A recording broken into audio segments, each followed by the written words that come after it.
খাওলা বিনতে আজওয়ার ছিলেন মুহাম্মদ সাল্লাল্লাহু আলাইহি সাল্লামের সময়কার একজন প্রসিদ্ধ নারী এবং পরবর্তীতে একজন সামরিক নেত্রী। তাকে ইতিহাসের অন্যতম সেরা যোদ্ধাদের হিসেবে বর্ণনা করা হয়েছে। যুদ্ধক্ষেত্রে বিরোধী পক্ষ তাকে খালিদ বিন ওয়ালিদের সাথে তুলনা করত। বনু আসাদ গোত্রের এই কন্যা রূপে ও গুণে, জ্ঞান ও বিচক্ষণতায় ছিলেন অদ্বিতীয়। খাওলা রাদিয়াল্লাহু আনহা ছিলেন আরবের ধনাঢ্য ও নেতৃস্থানীয় পরিবারের সন্তান। বীরত্ব ও সাহসিকতায় যুগ যুগ ধরে তার পরিবারের সুখ্যাতি ছিল। ফলে পারিবারিক পরিমণ্ডলে তিনি জ্ঞান ও সমরবিদ্যা চর্চার সুযোগ পান। ইসলাম গ্রহণের পর তার পুরো পরিবার ইসলামের জন্য নিজের জীবন ও সম্পদ উৎসর্গ করে। খাওলা বিনতে আজওয়ারের ভাই দেরার রাদিয়াল্লাহু আনহু বর্তমান শাম তথা বর্তমান সিরিয়া, জর্দান ও ফিলিস্তিনি অঞ্চল জয়ে তিনি বিশেষ ভূমিকা পালন করেন। ভাইয়ের সঙ্গে তিনিও বহু যুদ্ধে অংশগ্রহণ করেন। 636 খ্রিস্টাব্দে অনুষ্ঠিত বাইজেন্টাইন সাম্রাজ্যের বিরুদ্ধে সংঘটিত ইয়ারমুকের যুদ্ধ তার একটি।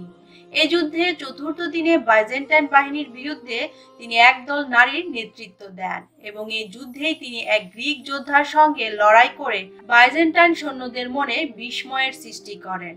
তার প্রতিভা প্রথম বিকশিত হয় 636 খ্রিস্টাব্দে সংঘটিত দামেস্ক দখলে যুদ্ধ সানিতে আল উকাবের যুদ্ধে। এই যুদ্ধে তার ভাই দেরার মুসলিম বাহিনীর নেতৃত্ব দিচ্ছিলেন। এক পর্যায়ে তিনি আহত হন এবং বাইজেন্টাইন বাহিনীর দ্বারা বন্দী হন। এ সময় খালিদ বিন ওয়ালিদ রাদিয়াল্লাহু আনহু তার বিশেষ টহল দল দেরারকে উদ্ধারের জন্য প্রস্তুত হন, কিন্তু তার আগেই খাওলা রাদিয়াল্লাহু আনহা মুসলিম বাহিনীকে সংঘবদ্ধ করে পাল্টা আক্রমণ করেন।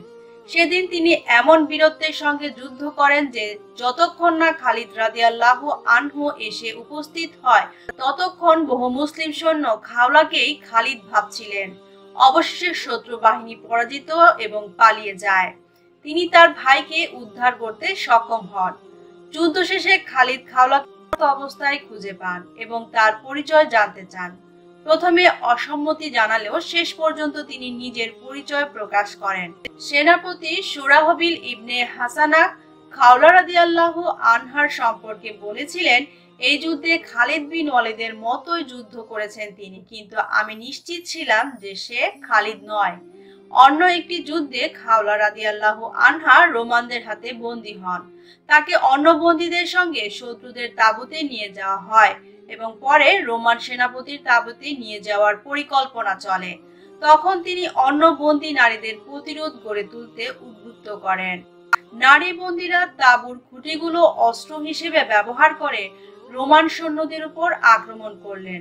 আল অকিদির মতে তারা 30 জন রোমান সৈন্যকে হত্যা করেন। এক খ্রিস্টান অধিনায়ক খাওলা রাদিয়াল্লাহু আনহুকে বন্দী অবস্থায় বিয়ের প্রস্তাব দিয়েছিল। তিনি তাকে সহ মোট 5 জন সেনাকে একাই। উল্লেখ্য, রাসূল সাল্লাল্লাহু আলাইহি সাল্লামের 28 জন নারী সাহাবীর নাম ছিল খাওলা।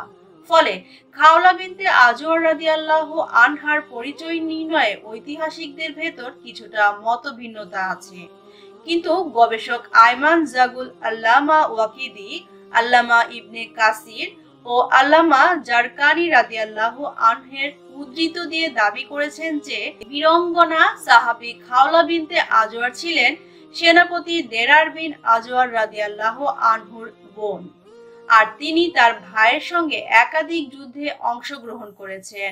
উসমান ইবনে আফফান রাদিয়াল্লাহু আনহুর শাসনামলের শেষ ভাগে তিনি ইন্তেকাল করেন। তার জন্মভূমি সৌদি আরবে অনেক রাস্তা ও বিদ্যালয়ের নাম তার নামে করা হয়েছে।